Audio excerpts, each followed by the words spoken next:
एकदा बॅटिंग करावी लागेल, दमदार बॅटिंग करावी लागेल, कारण कुठेतरी अडखळलेली सुरुवात पाहायला भेटली.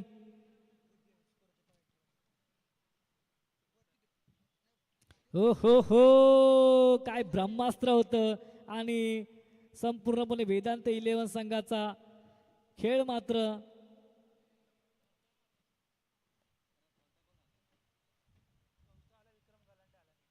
खराब. मला वाटतं शॉर्ट सिलेक्शन, खराब फलंदाजी. शांत थोरात देखील स्वस्तात बाद झाला. फलंदाजी करावी लागेल समोरील संघाला.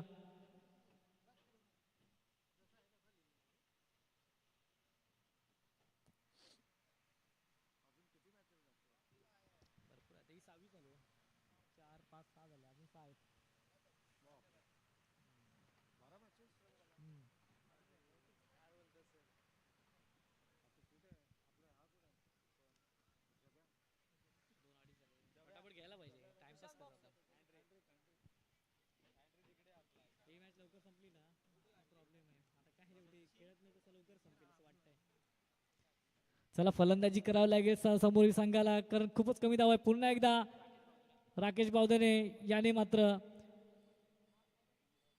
एक पॉइंटच्या वरून मारलेला फटका.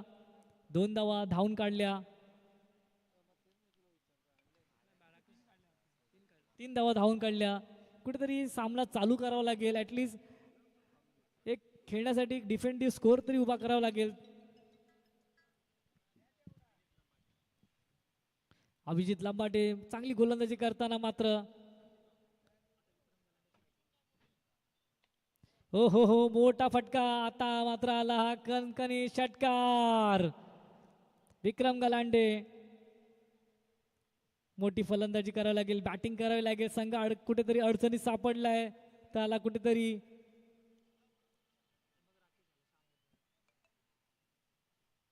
स्फोटक खेळ करावा लागेल.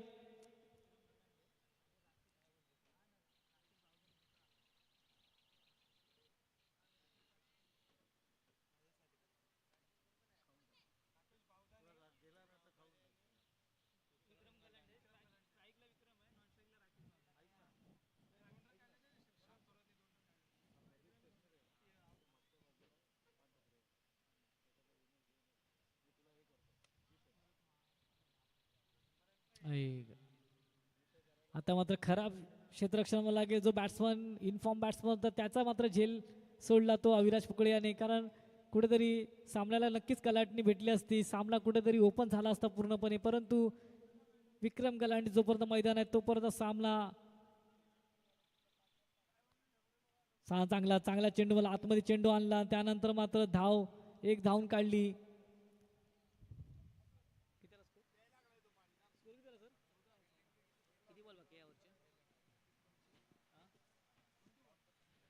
दुसऱ्या षटकातील अंतिम चेंडू शिल्लक, धावसंख्या 14 झाली. चांगला मला वाटतं अजूनही स्फोटक फलंदाजी करू शकतो हा संघ.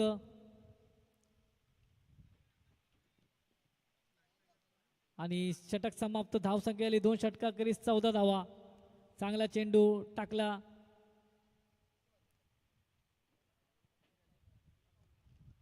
दोन षटकाखेरीज धावसंख्या झाली 14. कुठेतरी अडचणीत नक्कीच सापडला वेदांत 11 संघ, कारण समोरचा संघ बलाढ्य संघ आहे आणि संघाविरुद्ध कमीत कमी 35 ते 40 धावांचं आव्हान हे उभं करावंच लागेल. शेवटी क्रिकेट हा प्रेडिक्टेबल गेम नसतो, खेळ नाही आहे, कारण कुठेही सामना कुठल्याही दिशेने जाऊ शकतो. परंतु समोर संघ देखील तितकाच बलाढ्य संघ आहे. कुठेतरी धावा जमावे लागतील. राकेश बावदाने हा देखील उभरता सितारा म्हणून या खेळाडूकडे पाहिलं जातं. तोच राकेश बावदाने. या खेळाडूकडे देखील क्षमता आहे. आज काहीतरी वेगळं करावं लागेल.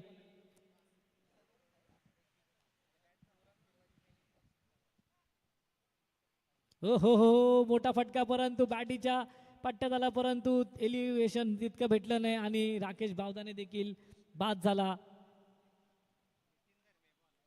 नितीन धर्मे एक एक्सपिरियन्स बॉलर आहे.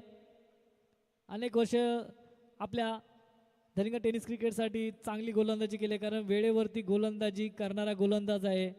अनेक सामने त्याने आपल्या गोलंदाजीच्या गोलंदाजीवर फिरवलंय तोच नितीन दर्बे गोलंदाजीच्या ट्रॅकवरती. जय थोरात नवीन बॅट्समन, मॅन फ्रॉम दोंड. जय थोरात थोडी फलंदाजी करावी लागेल, स्फोटक खेळ करावा लागेल. कुठेतरी अडचणीत सामना मला वाटतं सापडलाय तर कुठेतरी एक्सलेट करावं लागेल. अजूनही कुठेही सामना गेलेला नाहीये.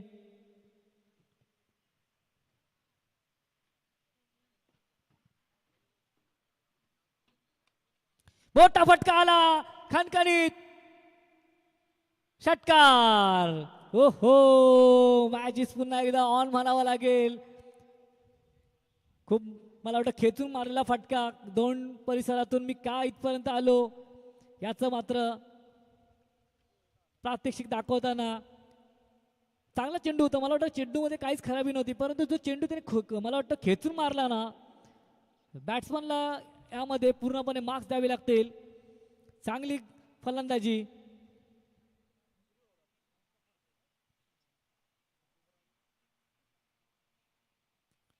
पुन्हा एकदा मोठा फटका मारायचा होता. आज अचूक टप्प्यावरती चेंडू टाकला, आखूट चेंडू टाकला आणि त्यानंतर बॉल मला वाटतं थोडासा खाली राहिला.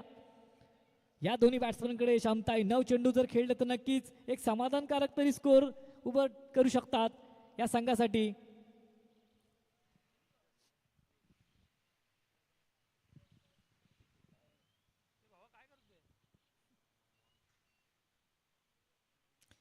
हो हो हो हो, चांगला फटका, परंतु चेंडू सरळ यश मला वाटतं क्षेत्ररक्षकाकडे गेला आणि त्यानंतर मात्र एक धाव सहजरित्या धावून काढली. 21 धावा झाल्या. तिसरं षटक प्रगतीपथावर असताना मात्र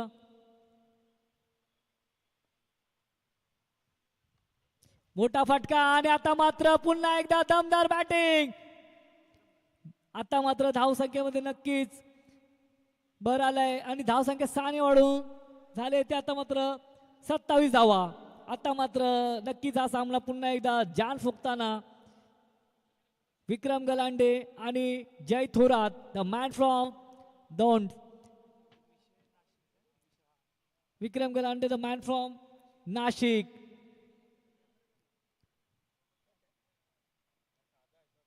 नाशिकचा आशिक जसं म्हणतात मुन्ना शेखला, तसंच आपला विक्रम गलांडे देखील नाशिकचा आहे. बघूया आज नाशिक परिसरातून इतका लांब आलेला आहे आणि त्या लांब केलेल्या प्रवासाला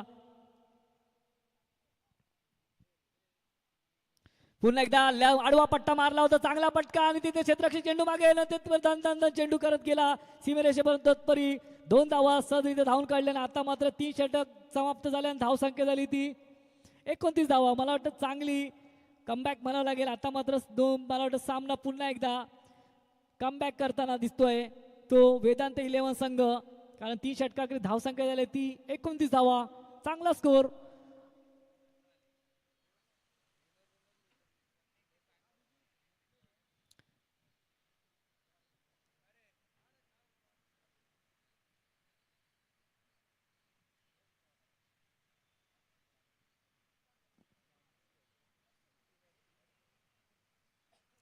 ती षटकाकडे धावसंख्या झाली ती 29 धावा.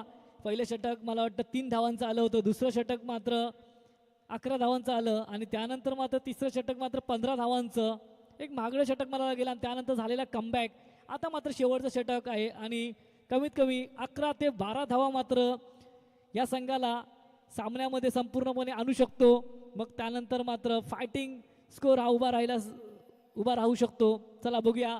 30 षटकाकडे धावसंख्या झाली ती 29 धावा. चांगला कमबॅक म्हणावं लागेल.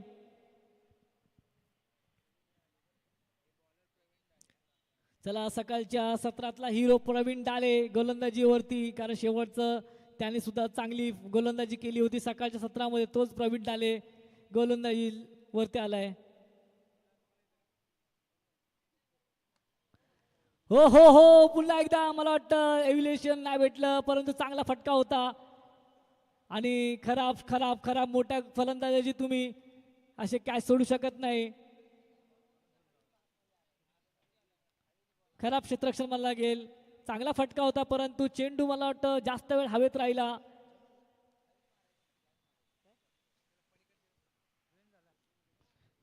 धावसंख्या झाली ती 31 धावा.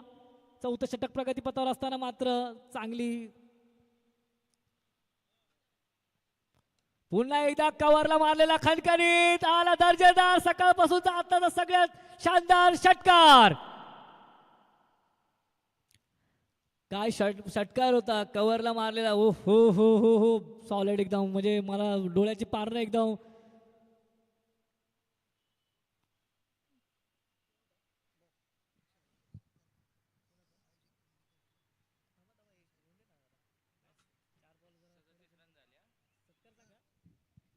धाव संख्या झालेली ती 37 धावा. तिसरा षटक चौथं षटक प्रगतीपथावर असताना आता मात्र जय थोरात याने एक्सलेट केलाय गेम मध्ये.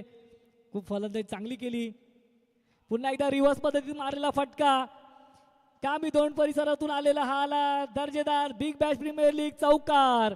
बघा मॅच कुठे होती. पहिलं षटक टर्निंग पॉईंट 3 धावांचं षटक, त्याच्यानंतर 3 विकेट गेले, मोठे हादरे लागल्याने जय थोरात नंतर मात्र आणि विक्रम गलांडेने मात्र सामन्याची पूर्णपणे धुरा घेतल्याने सामना बघा होता कुठे आणि गेला कुठे.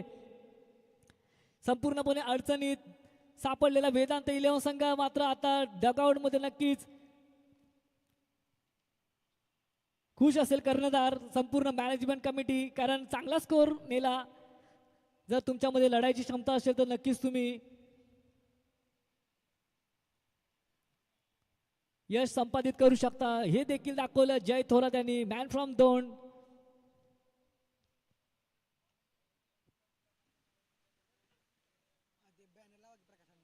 पुन्हा एकदा रिव्हर्स मारायचा होता. पुन्हा एकदा रिव्हर्स मारायचा होता फटका. चला शेवटचे 2 चेंडू शिल्लक राहिलेले आहेत. चांगला काय 2च राहिले होऊन दे ना. हा म्हणून म्हटलं एकदा व्यवस्थित घेता येईल ना.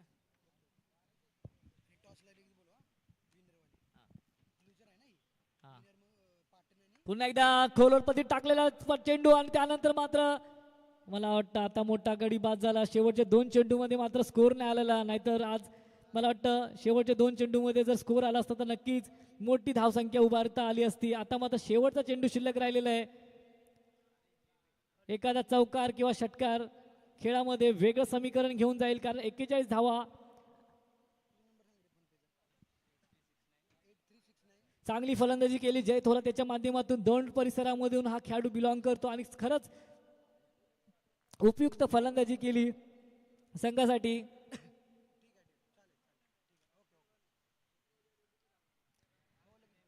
चला हर्ष ठेबे द मॅन फ्रॉम वर्ल्डी. चला 2 धावांचा जरी शॉट खेळतो तरी त्या सामन्यामध्ये वेगळंच कलाटणी येते. इम्पॉर्टंट धावा असतील इथून 1-2 धावा जरी निघाल्या तरी पण संघासाठी खूप इम्पॉर्टंट असतील. 41 धावा झाले ना. 41 रन्स झालेले आहेत. शेवटचा चेंडू तो शिल्लक 4थ्या ओव्हर मधला. चला पुन्हा एकदा स्टेट डाऊन शॉट आणि मात्र पुन्हा एकदा हातामध्ये चांगला फटका होता. कुठेतरी स्कोर दाबला गेला आणि मात्र इनिंग संपली. 4 षटकाखेरीज 41 धावा झाल्या आणि 42 धावांचं समीकरण येऊन टेपलं आहे ते मल्हार प्रतिष्ठान निंबवडे संघासमोर. चला आपण एक सत्कार घेणार आहोत.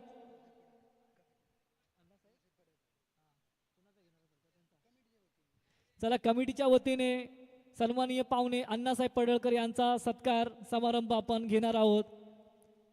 सन्माननीय पाहुणे अण्णासाहेब पडळकर यांचा सत्कार आयोजक कमिटीच्या माध्यमातून होणार आहे.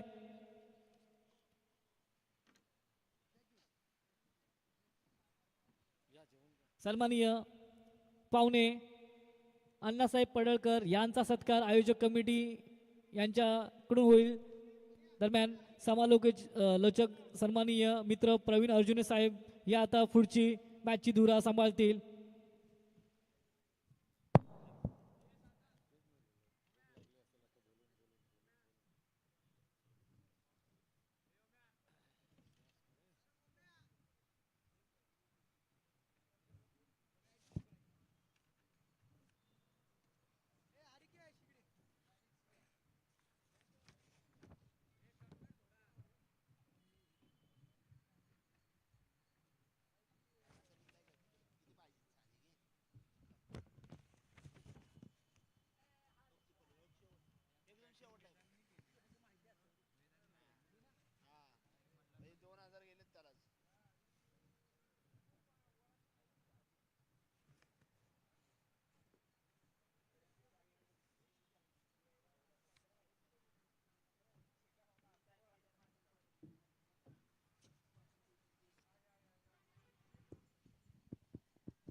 हॅलो. तर या ठिकाणी पुढील सामना असेल जय मल्हार पाटण आणि रॉयल स्पोर्ट्स कळंबोली. या दोनही टीमच्या कॅप्टन्सला विनंती आहे की आपण टॉससाठी इमिजिएटली रिपोर्ट करायचं आहे.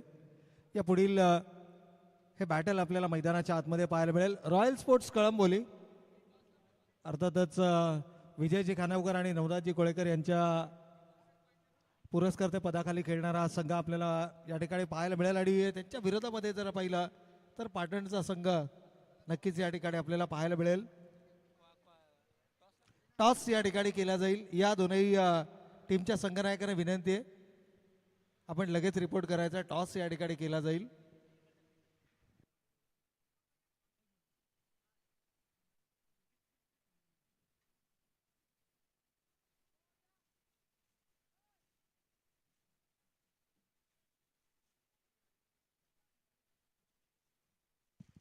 चला विनंती असेल जय मल्हार पाटण आणि रॉयल स्पोर्ट्स कळंबोली या दोन्ही टीमच्या कॅप्टन्सला तुर्तास जाऊयात. या ठिकाणी दीपकजी झोरे सरांचा आवाज मात्र आपण या सामन्यामध्ये पहिल्या सत्रात ऐकला. खरं तर सुरुवात अपेक्षेप्रमाणे झाली नव्हती, परंतु शेवटच्या षटकामध्ये फलंदाज ज्यांना मैदानावरती मात्र आक्रमक खेळ साकारला आणि त्या दमदार खेळीच्या बळावरती तब्बल धावफलकावरती उभारल्या गेल्या. तर अण्णासाहेब पडळकर सन्माननीय पाहुण्यांच्या शुभ हस्ते मात्र यापुढील सामन्याचा नाणेफेकीचा कौल केला जाईल. आमच्या मंचावरती उपस्थित आदरणीय अण्णासाहेब पडळकर साहेबांना विनंती असेल की आपण आपल्या शुभ हस्ते या पुढील सामन्याचा नाणेफेकीचा कौल करायचा आहे. जय मल्हार पाटण ज्या संघाने दादा एडगे सारख्या ताकदवर संघाला नमवत असताना मात्र या स्पर्धेमध्ये आपली विजयी घोडदौड कायम ठेवली आणि रॉयल कळंबोली संघाचा जर विचार केला तर मल्हारी मार्तंड ग्रुप ओझर या संघाला नमवत असताना मात्र या संघानं आपला पहिला विजय साकारला. दोनही विजेत्या संघांमध्ये मात्र हा नाणेफेकीचा कौल आपल्याला या ठिकाणी पाहायला मिळेल.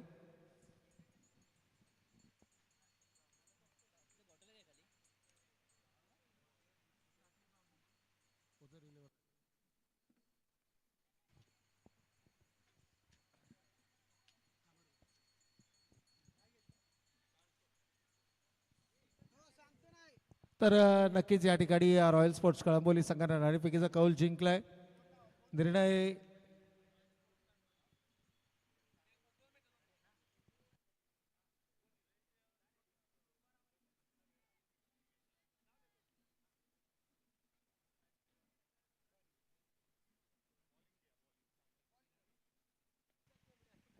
तर रॉयल स्पोर्ट्स कळंबोली संघाने मात्र नाणेफेकीचा कौल जिंकलाय. प्रथम क्षेत्ररक्षण करण्याचा निर्णय. All set for the run chase. यावेळेला सुहास करे खरं तर पहिल्या सामन्यामध्ये अपेक्षेप्रमाणे खेळ सुहास करेचा मैदानावरती राहिला नाहीये.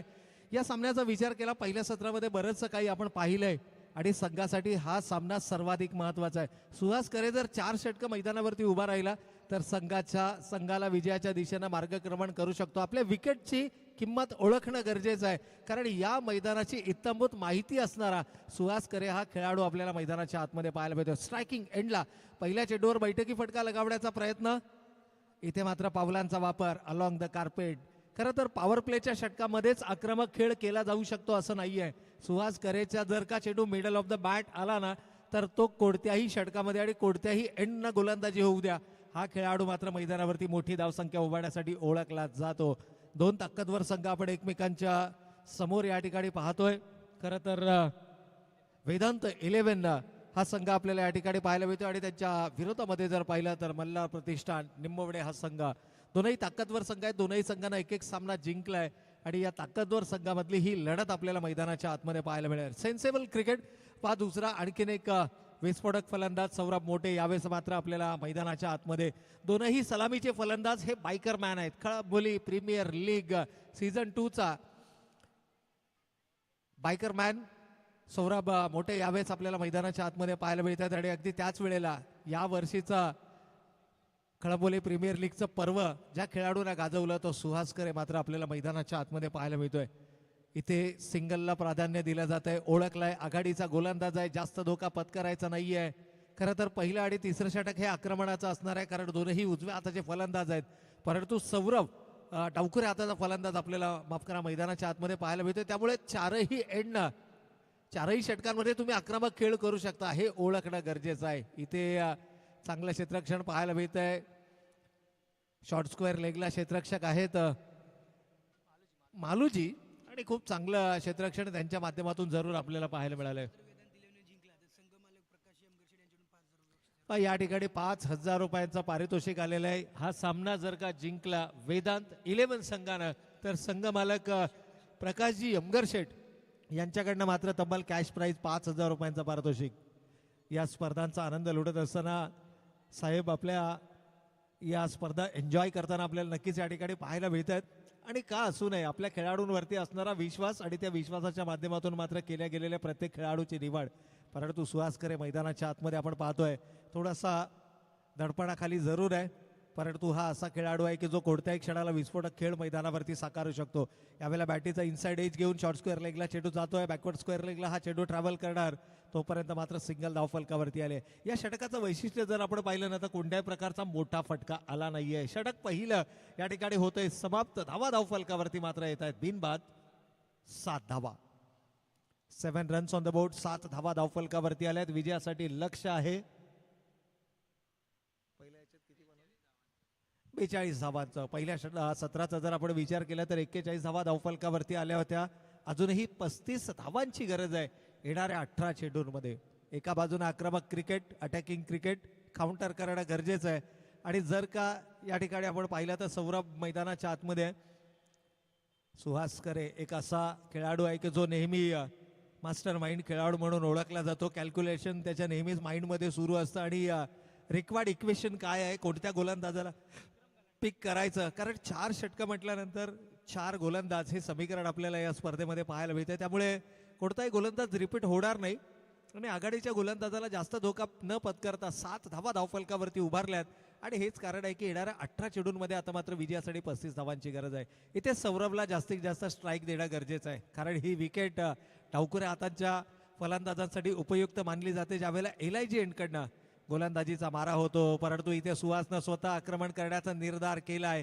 थोडंसं सेन्सेबल क्रिकेट मैदानामध्ये खेळावं लागेल. क्रिकेटमधला टी हा नेहमी तुम्हाला टेम्परामेंट दर्शवतो आणि टेम्परामेंट म्हणजे संयम. संयमानं तुम्हाला मैदानावरती खेळ करावा लागेल. या मैदानाचं वैशिष्ट्य राहिले की कोणतीही धावसंख्या या मैदानावरती सुरक्षित मानली जात नाही. ओपन पद्धतीचं हे मैदान आहे. अगदी गॅपमध्ये जर का चेंडू गेला, आउटफील्ड अतिशय फास्ट आहे आणि दुपारचं सत्र हे खास करून फलंदाजांचं सत्र म्हणून या ठिकाणी ओळखलं जातं. त्यामुळे सिंगलनं स्ट्राईक रोटेट केली जाणार की सुहास स्वतः या ठिकाणी आक्रमणाची धुरा सांभाळणार. यावेळेला जोरकस फटका लगावलाय. इनसाइड आउटचा फटका. सुहास करेची ताकद नजाकत या फटक्यामध्ये पाहायला मिळते. चेंडू जातोय वाईडिश लॉंग ऑफ रिझन मधून सीमा रेषेच्या पलीकडे. 6 धावा षटकार. खरं तर हाच प्रयत्न पहिल्या चेंडूवरती देखील होणं अपेक्षित होतं. पहिला चेंडू रिव्हर्स स्वीप खेळण्याचा मानस दर्शवला गेला, परंतु दुसऱ्या चेंडूवरती चूक सुधारत असताना या खेळाडूंना मात्र इनसाइड आउटचा फटका खेळला आणि 6 महत्वपूर्ण धावा मात्र धावफलकावरती आल्या. षटकारानं संघ जाऊन पोहोचलाय. 13 धावा धावफलकावरती येत आहेत. विजयासाठीचं जे लक्ष आहे 42 धावांचं आणि प्रत्युत्तर दाखल मात्र 13 धावा धावफलकावरती येत आहेत. सेन्सेबल क्रिकेट मैदानाच्या आतमध्ये खेळावं लागेल. सौरभला जास्तीत जास्त स्ट्रायकिंग एंडवरती LIG एंडनं ज्यावेळेला मारा होईल, कारण 2 षटकं LIG एंडकडनं आणि 2 षटकं मात्र तुम्हाला हायवे एंडकडनं गोलंदाजी पाहायला मिळेल. इथे थोडासा नाराज आहे स्वतःशी. ड्रिल देखील करतोय मैदानाच्या आतमध्ये. धीम्या गतीचा चेंडू होता, पिक करता आला नाहीये. खरं तर अनएक्सपेक्टेड डिलेव्हरी होती. थोडासा धीम्या गतीनं हा चेंडू फेकला गेला. फिंगल्स रोल केल्या गेल्या. गोलंदाजांचं देखील कौतुक करावं लागेल. वेदांत 11 वर्सेस मल्हार प्रतिष्ठान निंबवडे या 2 संघादरम्यानची ही लढत आपण मैदानाच्या आतमध्ये पाहतोय. एकीकडे जर आपण पाहिलं तर वेदांत 11 प्रकाश शेठ यमगर साहेबांचा हा संघ आपल्याला मैदानाच्या आतमध्ये पाहायला मिळतोय. यावेळेस जोरकस फटका लगावलाय अगेन्स्ट द विंड, परंतु सुहासला मी सुरुवातीला म्हटलं की फरक पडत नाहीये की एंड कोणता आहे. एखादा चेंडू जर का मिडल झाला तर मात्र तो चेंडू आउट ऑफ द पार्क पाहायला मिळतोय. या इनिंग मधला सुहासच्या बॅट मधून निघालेला हा दुसरा खणखणीत षटकार. षटकार धावफलकावरती नक्कीच धावा देखील घेऊन जातोय. एकूण धावांचा विचार केला 19 धावा धावफलकावरती आल्यात. 19 runs on the score card. आणि जी कामगिरी खरं तर या एंडनं आपण अपेक्षित करत होतो सौरभ या फलंदाजाकडून, परंतु ती कामगिरी मात्र मैदानाच्या आतमध्ये सुहास करे करत असताना आपल्याला फलंदाजीच्या माध्यमातून, परंतु थोडंसं संयम देखील मैदानावरती तितकंच महत्वाचं आहे, कारण हा असा खेळाडू आहे, यानं नुकत्याच या वर्षीच्या क्रिकेट हंगामामध्ये अनेक मालिकावीराचे पारितोषिक आपल्या नावावरती केलेत. अगदी पश्चिम महाराष्ट्रामध्ये ज्या खेळाडूची सातत्यानं मागणी असते आणि अनेक मोठमोठ्या स्पर्धांमध्ये जो खेळाडू आपल्याला सातत्यानं पाहायला मिळतो, यावेळेला रिव्हर्स स्वीप अटेम्प्ट केलाय. कमालीचा टायमिंग आहे. इथे सुहास करेल रोखणं कठीण, कारण चेंडू जातोय थर्डमॅन सीमारेषेच्या पलीकडे. येतोय आणखीन एक दमदार चौकार. TBPL अर्थातच Dhangar big bash premier league 2024 पर्व दुसरे आपल्याला मैदानाच्या आतमध्ये पाहायला मिळते आणि सुहास करेला रोखणं आता मात्र थोडंसं कठीण झालंय अर्थातच वेदांत 11 संघाला. परंतु क्रिकेट आहे आणि क्रिकेटमध्ये एक विकेट तुम्हाला सामन्यामध्ये पुन्हा एकदा शिरकाव करण्याची संधी मिळवून देऊ शकते. इथे मच नीडेड विकेटची नितांत गरज आहे, परंतु सुहास करेला आपल्या विकेटचं महत्व ओळखावं लागेल. जर का मी 4 षटकं मैदानावरती उभा राहिलो तर संघाचा विजय साकारू शकतो, हा आत्मविश्वास या खेळाडूचा नेहमीच राहिला आहे. मग तो संघ कोणताही असो, इंटर कॉलनी विभागातील संघ असो, ओपनचा संघ असो, किंबहुना या वेळेस आपल्याला निंबवडेचा संघ पाहायला मिळतो. शेवटच्या चेंडूवरती या ठिकाणी घेतली जाते सिंगल. धावा धाव फलकावरती आले या एकेरी स्वरूपाच्या धावेनं 24 धावा. इक्वेशन जर आपण पाहिलं तर अजूनही येणारे 12 चेंडू शिल्लक आहेत आणि विजयासाठी 18 धावांची गरज. 12 balls 18 runs requires to win. खरं तर ज्यावेळेला सुरुवात झाली त्यावेळेला 10.5 पेक्षाही जास्तच्या सरासरीनं धावांचा पाठलाग करायचा होता. 4 षटकांमध्ये 42 धावा हे विजयाचं लक्ष होतं, परंतु आता मात्र दुसऱ्या षटकामध्ये केल्या गेलेला आक्रमक खेळ, सुहास करेच्या बॅटमधून आलेले 2 षटकार आणि 1 चौकार या सामन्यामध्ये मात्र बरंचसं काही सांगून गेलेत. पहिल्या षटकामध्ये घेतली गेलेली मेहनत, पहिल्या षटकामध्ये फक्त 7 धावा आल्या होत्या, तर दुसऱ्या षटकामध्ये आपण पाहिलं तब्बल 17 धावा खर्च केल्या गेल्या. आणि हेच तर क्रिकेट आहे, हीच तर क्रिकेटची विचित्रता आहे. आणि म्हणूनच आपण क्रिकेटबद्दल नेहमी म्हणतो की cricket is a game of glorious uncertainties. इथून चेंडू मिडल ऑफ द बॅट येतोय. सामन्यामध्ये जास्तीत जास्त धावा या षटकामध्ये उभारण्याचा मानस असेल. खरं तर 12 चेंडू आणि 18 धावा फार मोठं लक्ष नाहीये, परंतु क्रिकेट आहे आणि क्रिकेटमध्ये नथिंग इज इम्पॉसिबल. अगदी पहिल्या सामन्याचा जर आपण विचार केला, या सुहास करेच्या संघानं 6 चेंडू 6 धावांचं आव्हान होतं आणि त्या 6 धावा रोखल्या गेल्या होत्या. त्यामुळे सुहासला देखील माहित आहे की या षटकामध्ये एक्सेलरेट करण्याचा प्रयत्न होईल, या षटकामध्ये सामना आवाक्यात आणण्याचा प्रयत्न होईल आणि चेंडू फलंदाजाच्या बॅटला मिडल करतायत, त्यामुळे त्याचा बेनिफिट, त्याचा फायदा उचलण्याचा प्रयत्न असेल. यावेळेला वाऱ्याची साथ मिळते आहे. खरं तर हा चेंडू असं वाटलं एक वेळ की क्षेत्ररक्षकाच्या हातापर्यंत जातोय की काय, अगदी शेवटच्या क्षणाला चेंडू सीमारेषेच्या पलीकडे सुहास करेच्या बॅटमधून निघालेला हा तिसरा गगनचुंबी षटकार.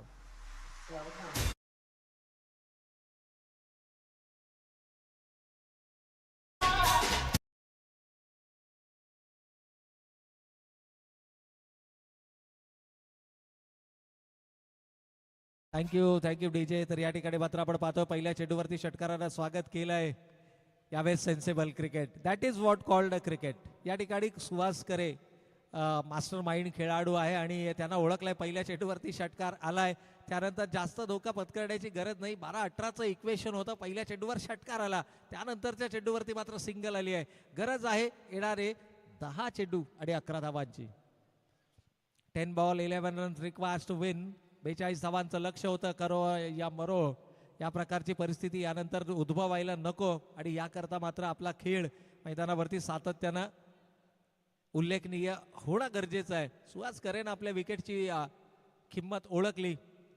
पहिल्या चेंडूवरती जरूर आपल्याला या ठिकाणी थोडासा आक्रमक पाहायला मिळाला होता, परंतु त्यानंतर स्वतःला सावरलं, आवरलं आणि संघासाठी महत्त्वपूर्ण धावा एकवटत असताना हे दोनही खेळाडू आपल्याला मैदानाच्या आतमध्ये पाहायला मिळतात. सिंगलला डबलमध्ये कन्वर्ट केलंय, बॅकअप नव्हता आणि त्याचा फायदा मात्र उचलला. ओव्हर थ्रोच्या माध्यमातून एकेरीला दुहेरीमध्ये परावर्तित केला. आणखीन 2 धावा धाव फलकावरती अंकित. लेग बायचा इशारा मुख्य पंचांचा आपल्याला पाहायला मिळतोय. खरं तर नवी मुंबई परिसरातून हे प्रोफेशनल पंच आपल्याला या स्पर्धेच्या माध्यमातून लाभलेत. खरं तर त्यांची कामगिरी देखील उल्लेखनीय राहिली आहे. यावेळेला सौरभ इन ऍक्शन आपल्याला मैदानाच्या आतमध्ये, ही ताकद आहे सौरभची. रिव्हर्सिव्ह अटेम्प्ट केलाय. It's out of the park. 6 धावांसाठी येतोय षटकार.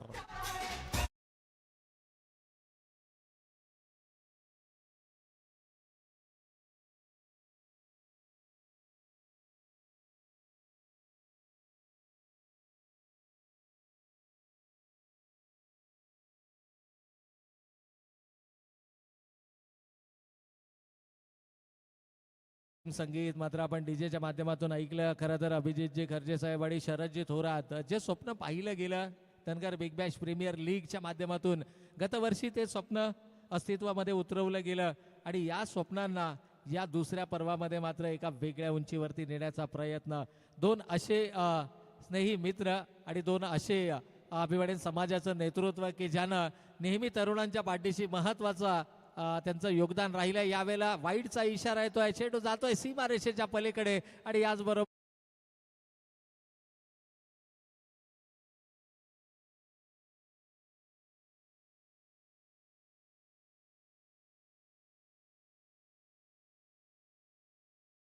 आणि पराभूत संघांना मात्र आपण देऊयात त्यांच्या पुढील वाटचालीसाठी खूप साऱ्या शुभेच्छा. जाऊयात या सामन्यातील प्लेअर ऑफ द मॅच या पुरस्काराकडे.